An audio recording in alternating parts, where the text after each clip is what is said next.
A note on the manuscript. My friend, Harrison Smith, a young lawyer of the city, has recently given me a second manuscript, purportedly of the individual Tarl Cabot. It was his desire that I bring this second document, as I did the first, to the attention of a publisher.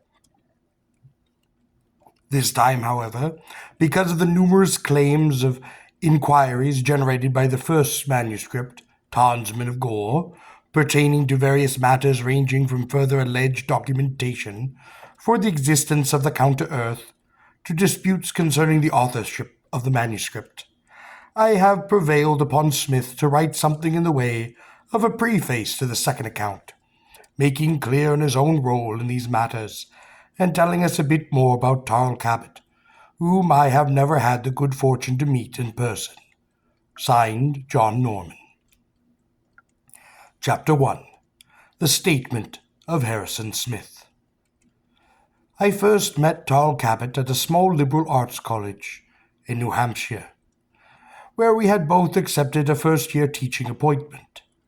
He was an instructor in English history, and I, intending to work for some 3 years to save money toward law school, had accepted an appointment as an instructor in the physical education, a field which, to my annoyance, Cabot never convinced himself belonged in the curriculum of an educational institution.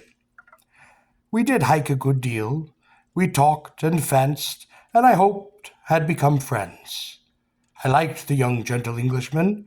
He was quiet and pleasant, though sometimes he seemed remote or lonely, somehow unwielding to break through the protective shell of formality which the educated Englishman at heart, perhaps as sentimental and hot-blooded as any man, attempts to conceal himself and his feelings. Young Cabot was rather tall, a good-sized man, well-built, with an animal ease in his walk that perhaps bespoke the docks of Bristol, his native city, rather than the cloisters of Oxford. At one of those colleges he obtained his later education. His eyes were clear and blue, direct and quite honest. He was fairly complex. His hair, lamentably perhaps, though some of us loved him for it, was red. But not merely red, it was rather a tangled, blazing affront to the very properties of the well-groomed academician. I doubt that he owned a comb. I'd be willing to swear that he would not have used one even if he had.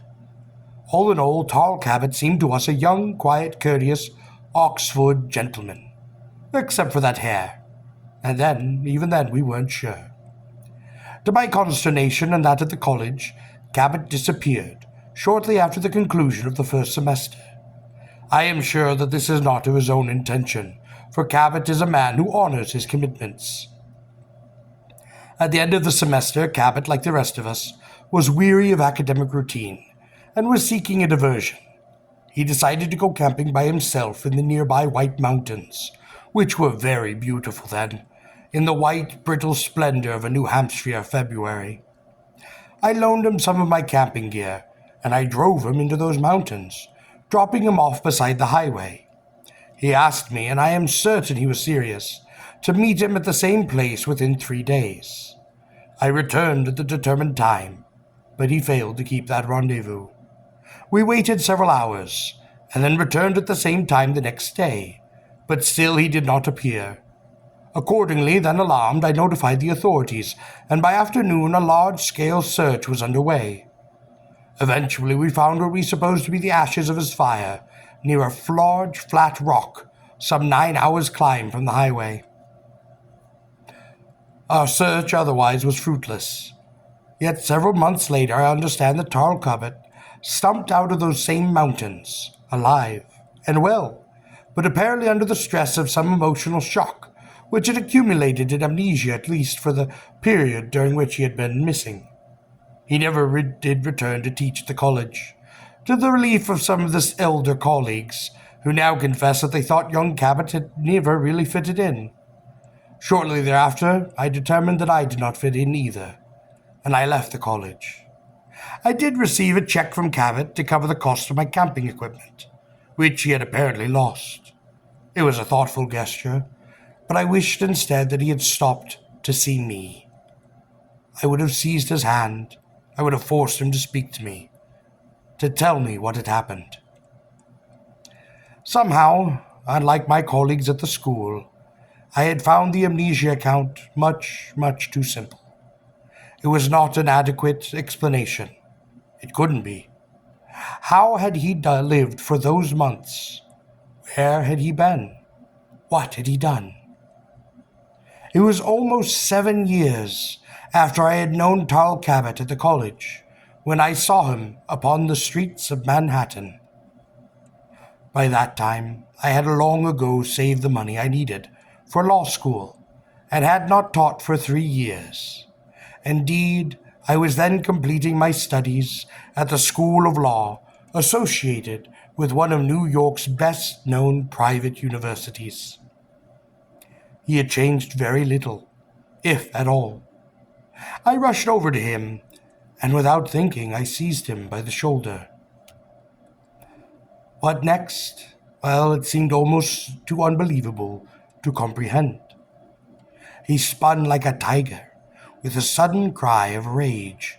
In some strange tongue, I found myself seized in his hands like steel, and with great force hurled helplessly across his knee. My spine was but an inch from splintering like kindling wood upon him. In an instant he released me.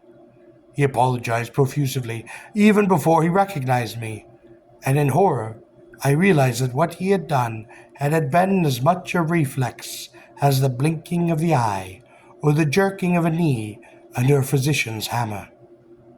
It was the reflex of an animal whose instinct it is to destroy before it can be destroyed, or of a human being who has been so worked and tooled into such an animal. A human being who has been conditioned to kill swiftly, savagely, or be killed himself in that same fashion. I was covered with a sweat. I knew that I had been but an instant from death. Was this the gentle Cabot that I had known?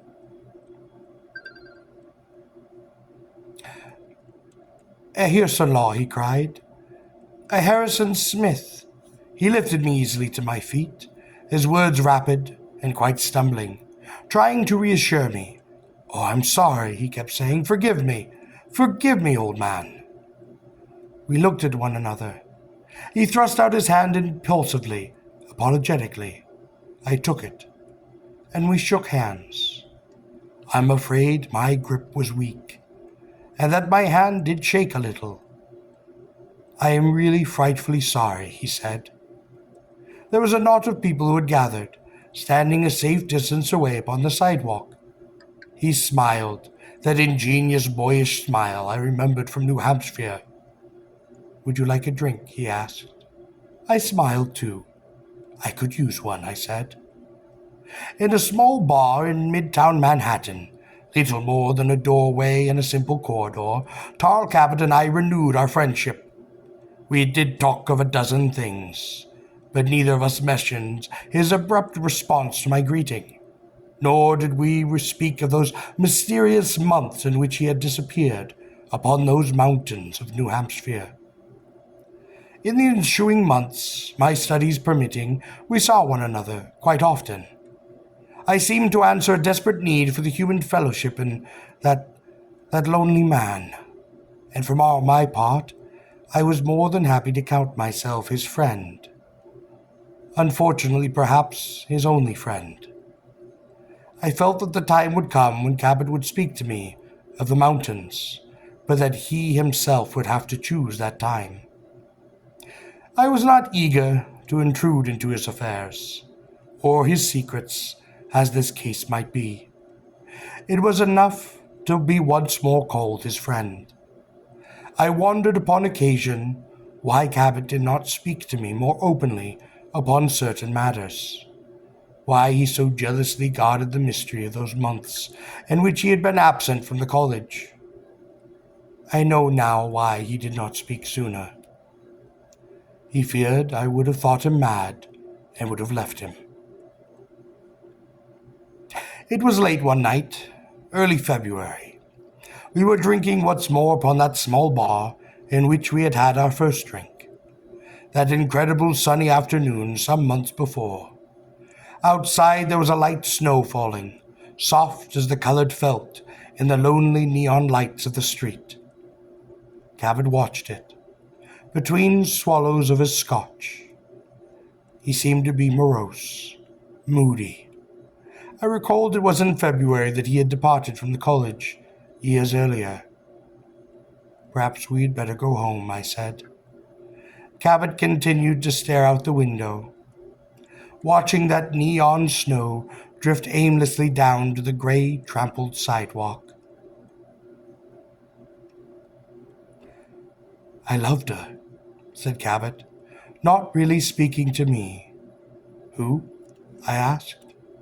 He shook his head and continued to watch the snow. "Let's go home," I said. "It's getting late." "Where is home?" asked Cabot, staring into the half-filled glass. "Our apartment, a few blocks from here," I said, wanting him to leave, wanting him to get out of there. His mood was alien to anything I had seen in him before, and somehow I was becoming frightened. He would not be moved. He pulled his arm away from my hand. "It is late," he said, or seemed to. Seeming to agree with me, but intending perhaps more. "Must not be too late," he said, as though he had resolve on something, as though by the sheer force of his will he could stop the very flow of time, the random track of events. I leaned back in my chair. Cabot would leave when he was ready, and not before. I became aware of his silence, and the light subdued patter of conversation upon the bar, the clink of the glasses, the sounds of a foot scraping, of liquid swirling to a small, heavy glass. Cabot lifted his scotch again, holding it before him, but not drinking. Then, ceremoniously, bitterly, he poured a bit of it onto the table, where it splattered, partly soaking into a napkin. As he performed this gesture, he uttered some formula in that strange tongue I had heard him use before. When I had nearly perished at his hands, somehow I had the feeling that he was becoming dangerous. I was uneasy. "What are you doing?" I asked. "I am offering a libatation," he said. "Outlaw of Gor." "What does that mean?" I asked, my words fumbling a bit, blurred by the liquor, blurred by my fear. "It means," laughed Cabot with a mirthless laugh, "to the priest kings of Gor." He rose unsteadily. He seemed tall, strange, almost unworldly in that subdued light, in that quiet atmosphere of small, genial, civilized noise. Then, without warning, with a bitter laugh, at once a lament and at once a cry of rage, he hurled the glass so violently to the wall that it shattered into a million sporadic gleaming fragments, shocking the place into a moment of supreme silence. And in that sudden, very instant of startled, awestruck silence, I heard him most clearly, intensely, repeat in a hoarse whisper that strange phrase, "Outlaw of Gor." The bartender, a heavy, soft-faced man, waddled to the table, one of his fat hands nervously clutching a short leather truncheon, weighted with shot. The bartender jerked his thumb toward the door, repeating the gesture. Cabot towered over him, and seemed at first not to comprehend. The bartender lifted the truncheon in a menacing gesture. Cabot simply reached forward and took the weapon, drawing it easily from the startled grip of that large man, who he looked down into the sweating, frightened fat face. "You have lifted a weapon against me," he said. "By my codes, that permits me to kill you. The bartender and I watched with extreme terror as Cabot's large, firm hands twisted, then ripped the truncheon apart, splitting forward the stitching and the leather, much as I might have twisted apart a simple roll of cardboard. The shot dropping to the floor and rolling under the tables. "He's drunk," I said to the bartender. I took Cabot firmly by the arm. He didn't seem to be angry any longer, and I could see that he intended no one any true harm. My touch seemed to snap him out of his strange mood. He dropped the ruined truncheon meekly back to the bartender. "I am sorry," said Cabot. He reached into his wallet and pressed a bill into the bartender's hand. It was a crisp $100 bill. We put on our coats and went out into the February evening, into the light snow. Outside that bar we stood in the snow, not speaking. Cabot, who was still half drunk, looked about himself, at the brutal electric geometry of the great city, and at the dark, lonely shapes that moved through the light snow, at the pale, glimmering headlights of the cars. "This is a great city," said Cabot, "and yet it is not loved. How many are there here who would die for this city? How many would defend the death to its perimeters? How many would submit to torture upon its behalf?" "You're drunk," I said, smiling at him. "This city is not loved," he said. "It would not be used as it is, kept as it is." And with that he sadly walked away. Somehow I knew that this was the night on which I would learn the secret of Tall Cabot. "Wait," I cried to him suddenly. He turned, and I sensed that he was glad that I had called to him, that my company upon this night meant a great deal to this sad, lonely man. I joined him, and together we went to his apartment.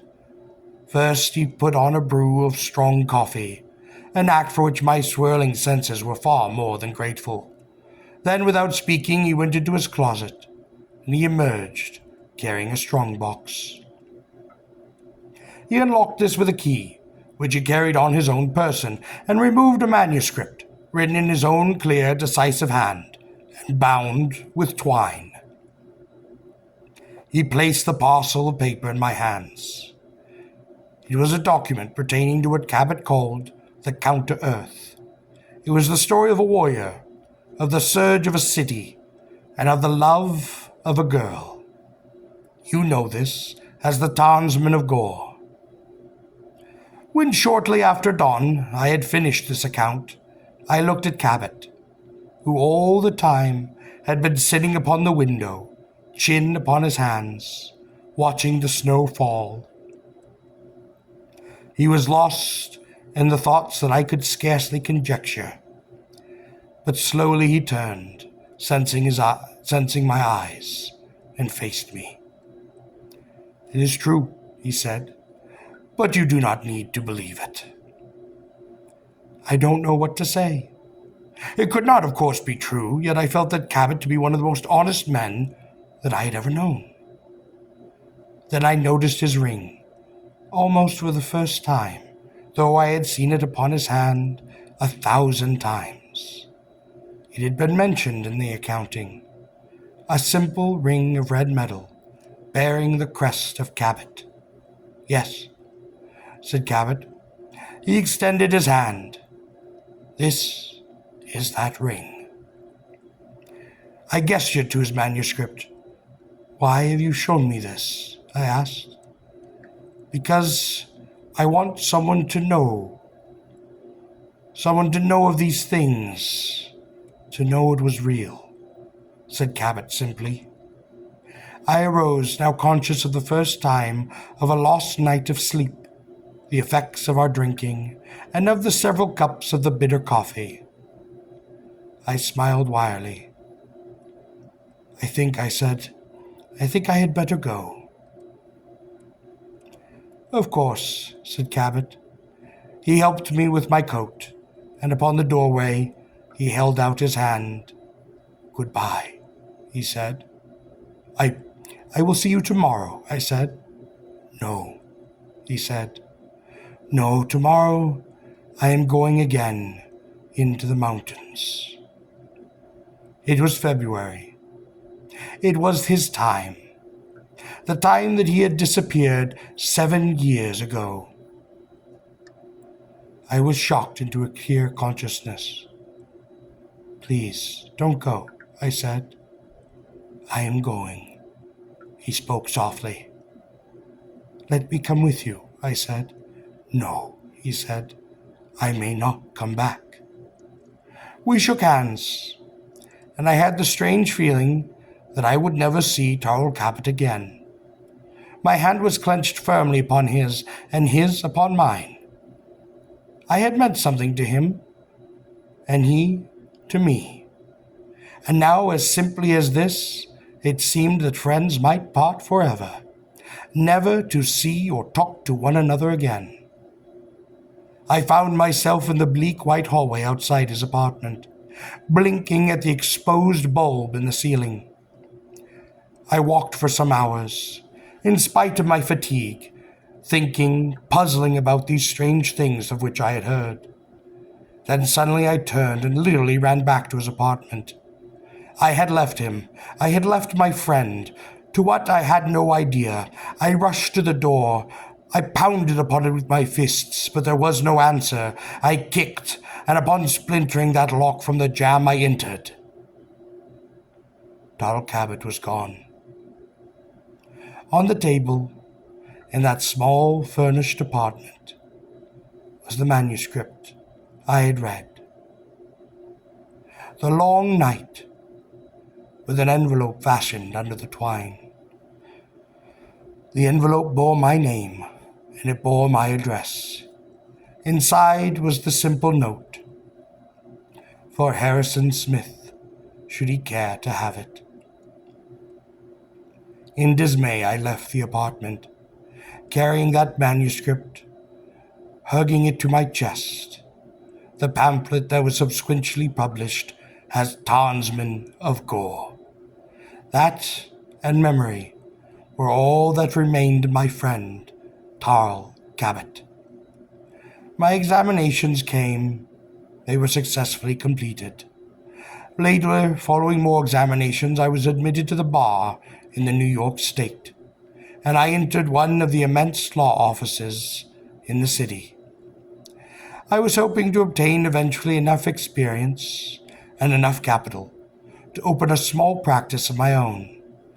And in that rush of working in the interminable demanding jungle of detailed requiring my trade, I forced Cabot from my mind. There is perhaps little more to say, other than the fact I have not ever seen him again, though I believe he lives. For late one afternoon, after a hard day of work, I returned to my apartment, and there, in spite of my locked doors and my windows, upon my coffee table, below the seat, was a second written manuscript. This manuscript you now read before you. There was no note this time, no explanation, for perhaps, as Tarl Cabot once remarked, the agents of the Priest Kings are here among us.